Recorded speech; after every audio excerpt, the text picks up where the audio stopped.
Hola David, ¿qué tal? Es un gusto tenerte con nosotros hoy día para este nuevo episodio de el Congreso de Revenue Management y Pricing para profundizar en el mundo de la analítica y data, que es un mundo tan importante y habilitador de mucho del éxito que logramos desde el campo de pricing. Así que muchísimas gracias por estar con nosotros, David.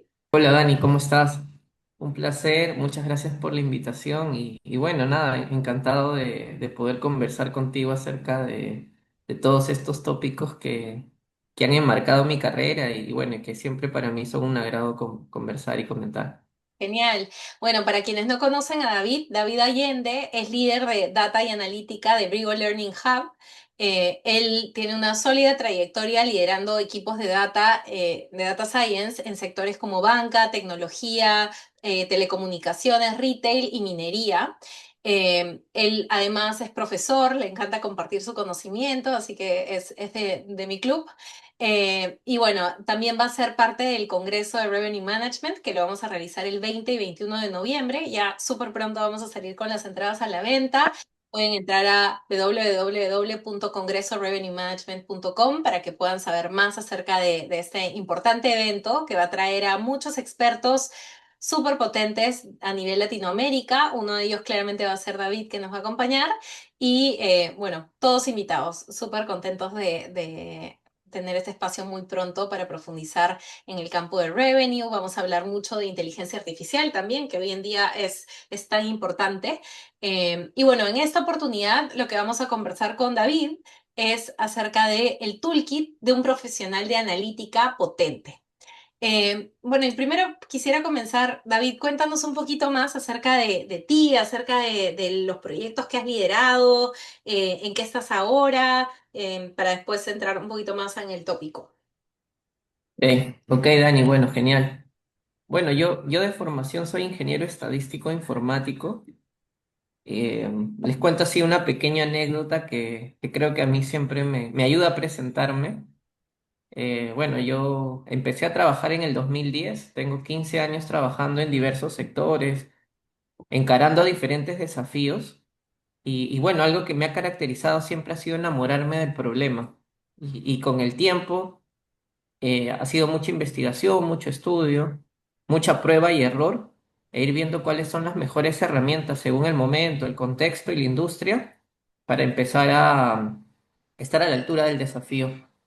Bueno, algo que a mí siempre me ha llamado mucho la atención y que hasta ahora, a pesar de los años, me sigue atrayendo mucho, es cómo los datos nos permiten anticiparnos al futuro y nos permiten tomar decisiones con mayor certidumbre. Eso es algo que yo siempre he perseguido, es uno de mis principales objetivos y bueno, y me ha llevado a ser data miner cuando vivíamos la hora de la minería del dato. Me ha llevado a ser también un estadístico clásico, aplicando estadística descriptiva, estadística inferencial, y bueno, y siempre soportando las decisiones del negocio. Me ha llevado también a estudiar profundamente la econometría, el machine learning, el deep learning, y bueno, y hoy en día la IA. Así que siempre mi rol ha sido el mismo, ¿no? De ayudar a que las áreas de negocio tomen decisiones, pero también me he atrevido a encarar diferentes sectores.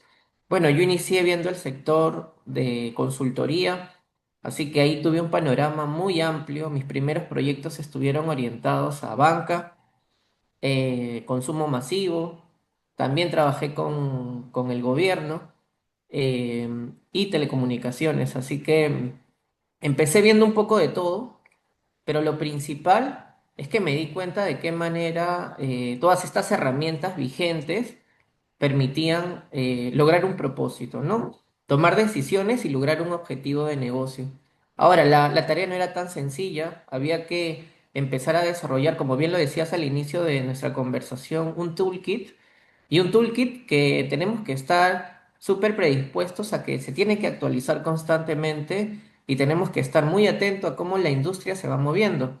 Por ejemplo, hace unos años, uno de los algoritmos que yo utilizaba más para mis consultorías y proyectos era el C 5.0, ¿no? Los que de repente entienden un poco de del Machine Learning. Este es un algoritmo que se popularizó bastante y luego fue reemplazado por el Random Forest, ¿no? Que son algoritmos que la industria disponibiliza a través de diferentes plataformas, em, softwares de programación. Y bueno, y hoy en día, si bien siguen siendo buenos, no necesariamente son los más asertivos o los más modernos, ¿no? Entonces, mi carrera ha implicado ello. Bueno, recuerdo muchas cosas que te puedo contar y seguramente me puedo extender bastante, pero voy a tratar de ser lo más resumido posible. Hubo un proyecto que a mí me gustó mucho con el cual inicié, que era un proyecto en el cual hacía tipo un market basket, pero en el tiempo. Es un análisis de secuencias en función del tiempo. Lo hice para una entidad gubernamental que ayudaba a dar recomendaciones al exportador y lo enfoqué mucho en el sector textil, que en ese momento estaba encarando muchos desafíos como sector. Uno de los principales mercados de los exportadores del sector estaba viéndose bastante relegado. Y bueno, y esta herramienta, ¿no? Este algoritmo que comenzó a generar muchas recomendaciones fue de mucha ayuda para empezar a que los expertos, ¿no? Los expertos de exportaciones de ese sector empiecen a analizar y a visualizar también otros mercados, otra combinación de productos con el cual el exportador peruano podía ingresar. Ese proyecto me gustó mucho, tuvo mucha connotación en su momento y me ayudó a mí a reafirmar mi interés por seguirme desempeñando en este mundo. Genial. Bueno, Y perdón, una pregunta. Cuando hablas de estos, digamos, estas herramientas, algoritmos para esos proyectos que hiciste hace algunos años, cuando piensas hoy día para encarar proyectos de ese tipo, ¿cuáles son esas herramientas que alguien que está muy interesado en la parte de analítica debería estar profundizando más hoy en día? a ver, bueno, hoy trabajamos de manera multidisciplinaria, ¿sí? De hecho, antes también lo hacíamos, pero con modelos de trabajo distintos, así que aprender de qué es un sprint, de qué marcos ágiles existen, de qué manera me comprometo con las iniciativas y de qué manera trato de buscar el mayor valor en el menor plazo, creo que es súper importante. A mí me tocó desaprender de la manera como trabajaba anteriormente para encajar en los esquemas más productivos y más eficientes actuales según los modelos operativos de la empresa con la que trabajo. Me tocó también aprender a trabajar en la nube. Antes trabajaba más on-premise con diferentes tecnologías. Me ha tocado también ser muy flexible en ese aspecto porque si bien las nubes se parecen mucho, cada una tiene diferentes particularidades y eventualmente tenemos que aprender a dominar estos servicios. Hay un tema de trade-off entre, ok, la nube nos da un servicio y este servicio nos permite llegar a nuestro objetivo a través de N procedimientos o pasos, pero si damos un paso incorrectamente por desconocimiento, que sucede muchas veces, también podemos disparar la facturación y esto genera una alerta interna, ¿no? Entonces tenemos que ser también muy eficientes con el saber qué servicios utilizar, cómo combinarlos y siempre estar muy alerta al consumo que tengamos. Y ahora que mencionas este tema de los marcos ágiles y la manera de trabajar, que yo coincido contigo mucho en que es parte del toolkit que hoy día tiene que tener un profesional de analítica, cómo ensamblar mejor con los diferentes roles, yo tengo esa percepción, y tú dime si ves lo mismo, que hoy en día un profesional de analítica avanzada que no conoce también del marco tecnológico, también tiene, o sea, tiene una deficiencia importante. Y por otro lado, un profesional de analítica que conoce bien de términos tecnológicos tiene una ventaja increíble porque hoy día ya todo es digital, ¿no? Hoy día es difícil pensar en una herramienta analítica que no esté conectada con un ecosistema digital. Y por ende, creo que cada vez más ese skill set no tienes que ser experto en tecnología, pero ese skill set de conocer de temas de tecnología suma muchísimo, así como en su momento y siempre, digamos, sigue siendo vigente la importancia de que un profesional de analítica conozca de negocios, ¿no? Creo que tú, por lo que nos conocemos, veo que tú tienes mucho ese mindset de negocios. Creo que un profesional de analítica que no tiene ese chip comercial de negocios también está en desventaja. Entonces, veo que los super profesionales de analítica de hoy en día son quienes tienen, por un lado, el chip de negocios, claramente la parte analítica sólida y adicionalmente ese entendimiento tecnológico. No sé si tú compartes esa vista. Eh, Sí, efectivamente, Dani. De hecho, hay empresas que estratégicamente tratan de tener especialistas en cada frente y creo que la industria ha ido, tiende más a que uno nos especialicemos, ¿no? Pero y efectivamente, puedo que yo sea el experto de Machine Learning y de Deep Learning, pero claramente tengo que saber del negocio, tengo que ir aprendiendo, tengo que tener también facilidad para poder capturar la información que me va a ayudar a definir mi planteamiento y también conocer cuál es la infraestructura tecnológica, qué tengo disponible, qué debería solicitar, porque a veces tenemos, cuando los proyectos empiezan, tenemos por un lado al arquitecto de datos que nos dice, ok, pero ¿qué vas a necesitar? ¿No? Entonces, claramente ahí ya tienes que saber, básicamente, al menos de cómo funcionan los servicios o cuál va a ser el nivel de expectativa que tú tienes. Y por otro lado, cuando ya encuentras valor en, como yo siempre le llamo el laboratorio, y hay que pasar a la fábrica y productivizar todo, también tenemos que hablar con el ingeniero de Machine Learning, con el de DevOps, con el MLOps, ¿no? Y hay que saber cuáles son sus roles principalmente para que la comunicación sea más fluida. Ahora, quien no lo tiene, es algo que también lo he visto mucho en la práctica, eh, la comunicación es súper vital en estos proyectos. La comunicación no es tan fluida y eso hace de que se parta o se continúe en el proyecto en función de supuestos. Ahí viene la descoordinación y la descoordinación te lleva a que cuando ya lo tengas operando, los resultados no sean los que tú esperas. Y ahí uno dice, oye, ¿qué pasó? Ah, bueno, es que hubo una descoordinación porque el DMLOps entendió de manera diferente lo que el Data Scientist necesitaba y el de arquitectura hizo un planteamiento, pero nadie lo validó y bueno, y ahí empiezan los problemas. Entonces, claramente mi respuesta es que sí, Dani, es muy importante en este momento que aprendamos a trabajar de manera multidisciplinaria y que le demos el valor a cada uno de los frentes. Obviamente, sí creo y considero que cada uno tiene que tener un expertise y un ámbito de especialización, pero considerando todo este ecosistema digital. Perfecto. Oye, y antes comentabas, bueno, siguiendo con ese toolkit, ¿no? Y moviéndonos, me voy a mover al otro extremo y luego vamos al medio, pero es como lo más nuevo que ha salido, eh, que es el campo de inteligencia artificial, ¿no? Y digo lo más nuevo, pero al mismo tiempo como que me corrijo, porque en realidad la inteligencia artificial existe hace un montón de tiempo y la analítica avanzada la viene usando hace mucho. Pero sin embargo, la inteligencia artificial, como hoy día la conocemos, estas nuevas herramientas, desde algo más del día a día, como puede ser un chat GPT, hasta herramientas más avanzadas de reinforcement learning, etcétera, son relativamente nuevas, ¿no? Toda esta parte de IA generativa, sobre todo. Eh, ¿Tú cómo ves que el profesional de analítica deba subirse a ese carro? Esa es la parte que a veces puede resultar difícil, ¿no? Es cómo me subo a ese carro que además parece estar yendo súper rápido.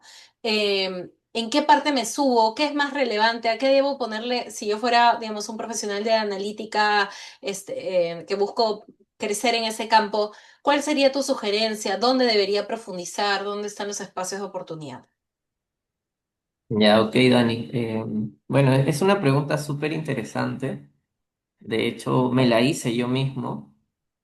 A finales del 2023 encaré mi primer proyecto de IA. Bueno, yo era consciente de que la IA existía y soy consciente también de los componentes de la IA, ¿no? Yo, por ejemplo, En el 2013 vi un proyecto de Natural Language Processing para el sector de telecomunicaciones. Y claramente hoy los agentes de IA generativa usan mucho Natural Language Processing. Entonces yo ya tenía conocimientos de cómo hacerlo, ¿no? Cómo hacerlo, digamos, sin toda estas capacidades tecnológicas y esta rapidez que hoy la IA generativa tiene. También había visto proyectos de Deep Learning donde he visto a profundidad cómo funcionan las redes neuronales y esto lo he podido aplicar mucho en unos proyectos de consultoría que tuve para un sector logístico. Y también decía, ¿no? Ok, hoy la IA generativa pues también ha embebido todo esto y lo ha automatizado y lo ha hecho más amigable. Y bueno, y siempre he estado muy inmerso al mundo del machine learning. Entonces, cuando encaré mi primer proyecto de IA generativa, yo llegué un tanto confiado, pero luego me di cuenta que hay muchas capacidades tecnológicas que hay que tener en cuenta, ¿no? Y bueno, y claramente yo siempre he mantenido eh, esta forma de trabajar y entender al entorno con el que trabajo. Así que entendía lo que hacía un ingeniero de Machine Learning, entendía lo que hacía un arquitecto de datos, un ingeniero de datos, y el haber entendido a estos tres profesionales me dieron fortalezas para que yo pueda manejar el proyecto. Ahora, en mi equipo no necesariamente habían personas que compartían esta idea, sino personas que se especializaron mucho en la parte estadística de algoritmos y sí vi que les fue muy complicado. Nos tocó aprender también a cómo interactuar en este nuevo ecosistema. Es muy tecnológico, ¿no? Hay que entender la manera como está funcionando, pero creo que las bases que tiene, al menos alguien de analítica ya las conoce. Hoy en día estoy encarando un proyecto para unos almacenes logísticos, donde te cuento rápidamente lo que hacemos, ¿ya? Mira, está el contenedor que llega al puerto, ¿no? La traslada un camión de grandes dimensiones, y en el proceso se tienen que capturar, por ejemplo, imágenes, se tiene que capturar información muy sensible y muy relevante y se tiene que hacer con el menor tiempo posible. Esto hoy, bajo un esquema tradicional o convencional, puede demorar unos 15 minutos, hasta más. Ahora, si hay un dato erróneo, todo se para y nadie puede ingresar y nadie puede salir del almacén por, un- por las vulnerabilidades que puede tener la mercancía. Eh, yo tenía los conceptos de que se podían abordar de otra manera. Hoy lo estoy haciendo con IA generativa y la verdad es que me ha dado mucha rapidez, me ha dado mucha fluidez, pero también me ha dado un reto adicional, ¿no? Entender cómo la IA hoy me da esa rapidez y esa prontitud, porque del otro lado tengo usuarios de negocio que para ellos es indistinto la ¿Cómo lo forma de haga? trabajar. Claro, lo que quieren es que el tema salga rápido y sea confiable. Exacto. Entonces, esa confiabilidad yo como experto se la tengo que dar, pero no se la voy a dar simplemente metiendo, voy a usar una frase que unos amigos utilizan, los datos a la juguera y ya, y esperar el resultado, ¿no? Sino que tiene que haber una responsabilidad de mi lado como profesional de entender el ecosistema, de evaluar también, porque hoy existe un ecosistema múltiple y evalué muchas alternativas y creo hoy que le estoy dando la alternativa más que optimiza el costo-eficiencia, porque también uno puede dejarse llevar por las tendencias, por las modas, pero luego esta solución puede irse incrementando en costos y ya para la empresa puede ser no sostenible. Entonces hay Total. que ser bastante cuidadoso con todo ello. Claro, y aprovecho de preguntarte por una duda que me surge cuando te escucho, es, o sea, en este campo que está evolucionando tan rápidamente y que obviamente pueden haber muchos casos de uso, etcétera, cuando te enfrentas con un nuevo reto donde sientes que lo que sabes es una buena base, pero igual necesitas saber más, ¿cuál es tu abordaje? O sea, ¿buscas libros para leer, lees blogs, conversas con gente, todos los anteriores? ¿Qué te funciona mejor para también compartir eso con la gente que se quiere subir al carro de la IA y que hay tanto por aprender? Sí, bueno, algo que a mí me gusta siempre es compartir. también soy un fanático de comprar libros. Hay algunas páginas que tengo. De hecho, ahí a los que nos escuchen y estén buscando algún tópico en especial, tengo una biblioteca digital muy grande, así que me pueden escribir con confianza y si lo tengo, se lo comparto. Y si no lo tengo, también tengo amigos muy cercanos que hacen lo mismo. Así que creo que hoy competimos como profesionales, pero a su vez colaboramos en transformar las industrias y las hacemos más digitales. Entonces, muchas veces me ha tocado buscar expertos que ya estén viendo el tema, les pido un espacio para conversar, lo han hecho también conmigo, no tengo problemas en hacerlo. Y bueno, y siempre surgen muchas alternativas, ideas potentes, posiblemente mi dirección, por dónde dirigirme se vuelve más clara, me dan ideas, hasta me pueden referir otros profesionales. Y bueno, y luego de eso también está la parte que yo pueda utilizar. De hecho, hoy hay algunas, me baso mucho en investigaciones también. Hoy estoy usando la IA generativa para buscar, por ejemplo, papers que se relacionan mucho. Y Tipo algo que me el Scholar de GPT o cuál utilizas que te funcione mejor. Bueno, hay unos nuevos que he aprendido recientemente. Dame un segundo que ahora los recuerdo y te los digo, por Sí. favor, Dani. O los puedo dejar también al final para Eso, que lo podemos dejar en los comentarios del episodio, estaría buenísimo para... sí, pero algo que me interesa mucho es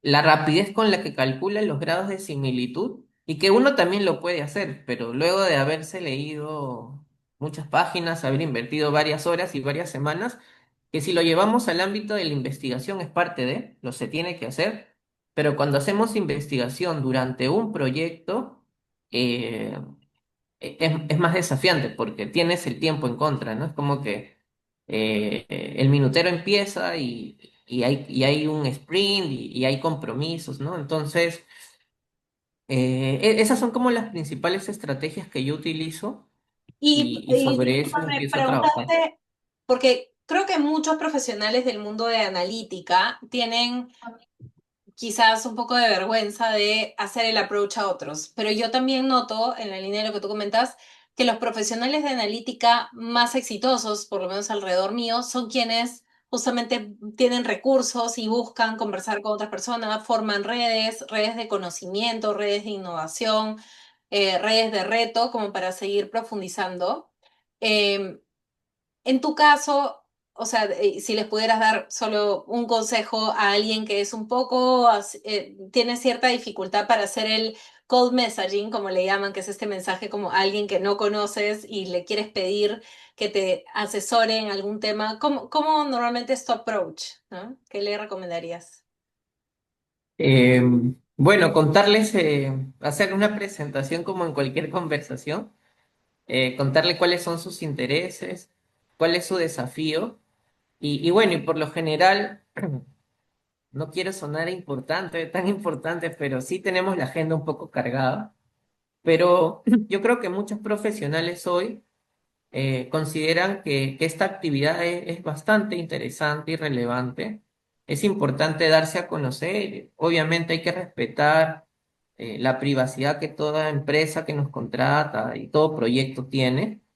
Pero creo que a pesar de ello, existen componentes que hoy podemos compartir abiertamente y que son parte también de la industria, ¿no? Por ejemplo, yo hace algunos años, Dani, tenía un reto y era contarle al negocio de qué manera estábamos impactando con todo el ecosistema digital que estaba construyendo en un retailer.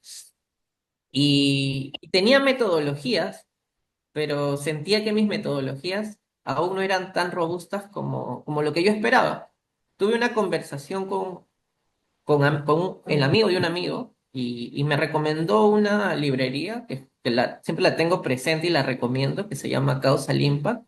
Fue desarrollada por Google, está abierta y disponible. Está en Python, por ejemplo, que es uno de los lenguajes de programación que se ha popularizado mucho por su facilidad, practicidad.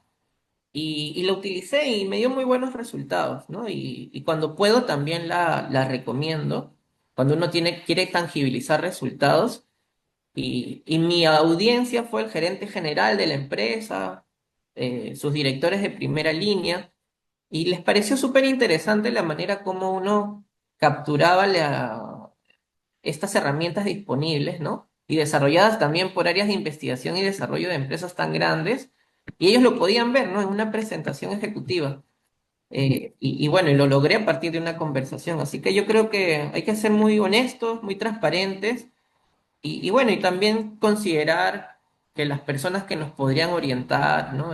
Tienen una agenda un poco cargada, pero a pesar de ello, creo que está el factor oportunidad. Buscarle ahí al menos unos 20 30 minutos, y yo creo que todo eso podría sumar muchísimo. Ah, y de cara a la pregunta que me hacías hace un momento, ya me acordé, una igual la vamos a dejar al final, pero SciSpace me parece interesante. La descubrí hace poco y la estoy utilizando bastante, y algunas otras que ahí ¿Puedes podemos repetir el compartir. nombre? Space. Sí, de Scientific Space, pero SciSpace, sí. Ah, genial. Ya, buenísimo. Buen dato. Súper buen dato. Bueno, entonces, porque ya se nos acaba el tiempo, para hacer el roundup del toolkit, ¿no? Hablábamos al inicio del tema de forma de trabajar, aprender digamos, todo este ecosistema de agilidad, mantener mente abierta, cultivar el networking, buscar profesionales que estén avanzando en este campo para poder inspirarnos, darnos ideas, retarnos. Por otro lado, todos los tópicos relacionados a IA y la investigación que podemos hacer a través de herramientas como la de SciSpace que comentabas. ¿Hay algún punto que te parezca importante que nos haya faltado en términos del toolkit para, digamos, ya hacer el cierre? Sí, es algo que estoy poniendo en práctica, pero por ejemplo, hoy la IA generativa detrás tiene los famosos LLMs, ¿no? Em, y detrás de los LLMs también hay una matemática, ¿no? Entonces, si podemos seguir también ese camino, porque hoy la IA generativa ha venido a seguir posicionándose, ganando terreno, creo que vamos a seguir siendo necesarios, pero mientras más la podamos comprender, controlar, creo que nuestro aporte va a ser más significativo, porque yo creo que siempre va a estar el escenario donde, ok, tengo estos datos, tengo la tecnología, la conecto y espero el resultado. Pero si tengo poco control de lo que está pasando, luego mi nivel de asesoría hacia el negocio o hacia la compañía va a ser menor y eso podría reducir mi nivel de participación. Entonces, cada vez las tecnologías son más sencillas de aprovechar. Creo que eso es importante. Certificarnos también, tener un portafolio de productos. Bueno, es algo que yo estoy empezando a realizar. Veo que generaciones que están empezando lo hacen mucho. De hecho, uno de mis analistas juniors tiene un GitHub muy atractivo. Y ayer conversaba con amigos que tienen 15 20 años de experiencia muy sólida y no tienen, por ejemplo, este portafolio en la mano. Creo que hay que desarrollarlo. Y bueno, y comenzar a ganar algunas certificaciones en el mundo tecnológico para que también la industria tenga esa validez de que, a pesar de que seamos practitioners, estemos en el día a día, también tenemos este emblema que oficializa desde un proveedor tecnológico de que sí estamos conociendo adecuadamente todas sus, sus capacidades, ¿no? Perfecto. Genial, muchísimas gracias por compartir todo esto con nosotros. Bueno, muchas gracias a todos los que han estado escuchando este episodio y como mencioné al inicio, van a poder seguir escuchando de David Allende en el Congreso de Revenue Management, que será el 20-21 de noviembre, 100% virtual.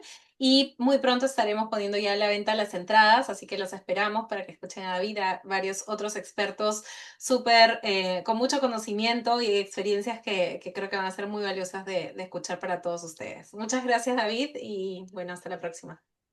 No, gracias a ti, Dani. Ha sido un placer conversar contigo y bueno, a todos los que nos escucharon, un cordial saludo.